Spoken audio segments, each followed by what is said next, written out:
ദേ ഞാനിപ്പോൾ നിൽക്കുന്നത് നമ്മുടെ തിരുവല്ല മുനിസിപ്പൽ സ്റ്റേഡിയത്തിലാണ്. ഇവിടെയാണെങ്കിൽ സമ്മർ ഫെസ്റ്റ് വന്നിരിക്കുകയാണ്. ഈ മാർച്ച് 30 മുതലാണ് ഇവിടെ സമ്മർ ഫെസ്റ്റ് തുടങ്ങുന്നത്. ദേ വലിയൊരു കിങ്കോങ്ങിനെയൊക്കെ തന്നെയാണ് ആദ്യം നമ്മൾ കാണുന്നത്. അതുപോലെ തന്നെ ഒരുക്കങ്ങളൊക്കെ തന്നെ തകൃതിയായിട്ട് നടന്നു വരികയാണ്. തമിഴ് സിനിമയായിട്ടുള്ള ഗുണയിലൂടെയും അതുപോലെ തന്നെ മലയാളം മൂവിയായിട്ടുള്ള നമ്മുടെ മഞ്ഞുമൽ ബോയ്സിലൂടെ അതിപ്രശസ്തമായ ഇന്നും നമ്മളൊക്കെ പോകാനായിട്ട് ഭയക്കുന്ന ആ ഗുണ കേവ് ദേ നമ്മുടെ തിരുവല്ലയിൽ എത്തിയിരിക്കുകയാണ്.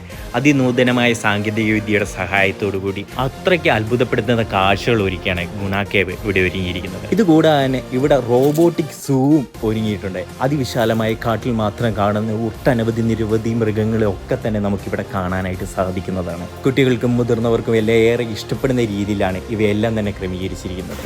ഇതുകൂടാതെ തന്നെ വാണിജ്യ വിപണന സ്റ്റാളുകളും വലിയ ഫുഡ് കോർട്ടും ഒക്കെ നമുക്കായിട്ട് ഒരുങ്ങിയിരിക്കുന്നത്. ഇതുകൂടാതെ തന്നെ നമുക്ക് ഏറെ ഇഷ്ടപ്പെടുന്ന അമ്യൂസ്മെന്റ് പാർക്കിൽ വിവിധ റൈഡുകൾ, തിരുവല്ലക്കാർ ഇന്നേ വരെ കണ്ടിട്ടില്ലാത്ത വിവിധ റൈഡുകളാണ് ഇവിടെ നമുക്കായിട്ട് ഒരുങ്ങിയിരിക്കുന്നത്. അപ്പോഴേ ആരും തന്നെ മറക്കണ്ട, വീഡിയോ സേവ് ചെയ്ത് വെച്ചോളൂ. മാർച്ച് 30 മുതൽ നമ്മുടെ തിരുവല്ല മുനിസിപ്പൽ സ്റ്റേഡിയത്തിലെ സമ്മർ ഫെസ്റ്റ് തുടങ്ങുകയാണ്. അപ്പോഴെങ്ങനെ വരുമല്ലേ, നമ്മുടെ വെക്കേഷനൊക്കെ നമുക്ക് അടിച്ചു പൊളിക്കാം, കളറാക്കാം.